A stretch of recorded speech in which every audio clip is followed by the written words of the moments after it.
আপনারা জানেন আমরা গতকাল আমাদের একটা কর্মসূচি ঘোষণা করেছি সারা দেশব্যাপী। আমরা আগামী 3 দিন, আজ, কাল এবং আগামী পরশুদিন আমরা 3 দিন সারা দেশের যত শহীদদের কবর আছে সবগুলো শহীদদের কবর জিয়ারত করব এবং শহীদ পরিবারে যাব, তাদের খোঁজ খবর নিব এবং একই সঙ্গে যে সমস্ত আমাদের আহত যোদ্ধারা আছেন তাদের খোঁজ খবর নিব, যারা হসপিটালে ভর্তি আছেন সেখানে যাব এবং তাদের চিকিৎসার বর্তমান অবস্থা কী, যদি কোনো গাফলতি থেকে থাকে এবং কারো যদি উন্নত চিকিৎসার জন্য বাইরে যাওয়ার প্রয়োজন হয়ে থাকে সেই সব বিষয়ে আমরা খোঁজ খবর নিব এবং এই 3 দিন শেষ হওয়ার পরে তারপর আমরা একটা রিপোর্ট হাতে নিব, তারপরে সেই অনুযায়ী আমরা সংশ্লিষ্ট মহলগুলোতে আমরা কথা বলবো। আপনারা জানেন যে বৈষম্যবিরোধী ছাত্র আন্দোলন গণ অভ্যুত্থানের প্ল্যাটফর্ম,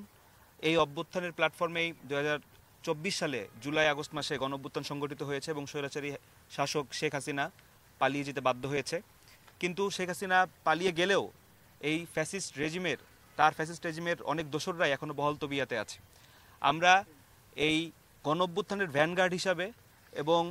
এই অন্তর্বর্তীকালীন সরকারকে প্রেশার দেওয়ার জন্য একটা প্রেশার গ্রুপ হিসাবে কাজ করব এবং আমরা জুলাই গণ অভ্যুত্থান, আহত, শহীদ এগুলো নিয়ে কাজ করব। সেই লক্ষ্যেই আমরা নতুন করে আবার সংগঠিত হচ্ছি, সুসংহত হচ্ছি। আজকে আমাদের এই বেওয়ারিশ লাশ যে এখানে দাফন হয়েছে সেখানে আমরা জিয়ারত করতে এসে এটাই বলবো যে আমরা অনেকে এখানে ব্যক্তিগতভাবে এর আগেও আমরা এই লাশগুলো নিয়ে কাজ করেছি,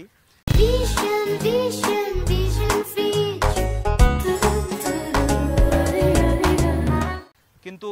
এই গণ অভ্যুত্থানের পর 1 বছর হয়ে গেলেও এই লাশগুলো নিয়ে এখনো পর্যন্ত আমরা কোনো দৃশ্যমান পদক্ষেপ দেখতে পাইনি এবং এইটা আমাদের জন্য অত্যন্ত লজ্জার বিষয় যে এখানে সংশ্লিষ্ট যেই অধিদপ্তরগুলো আছে, স্বরাষ্ট্র মন্ত্রণালয় এবং ঢাকা সিটি কর্পোরেশন থেকে শুরু করে যারা আছে তারা এই লাশগুলো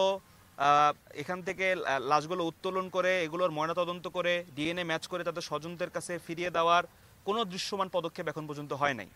আমরা অবাক হই যে কোনো সাধারণ মানুষ যার বিবেকবোধ আছে, যে দায়িত্বশীল, সে কিভাবে 1 বছর মানে কানে তুলো দিয়ে চোখ আটকে এটা সহ্য করতে পারে।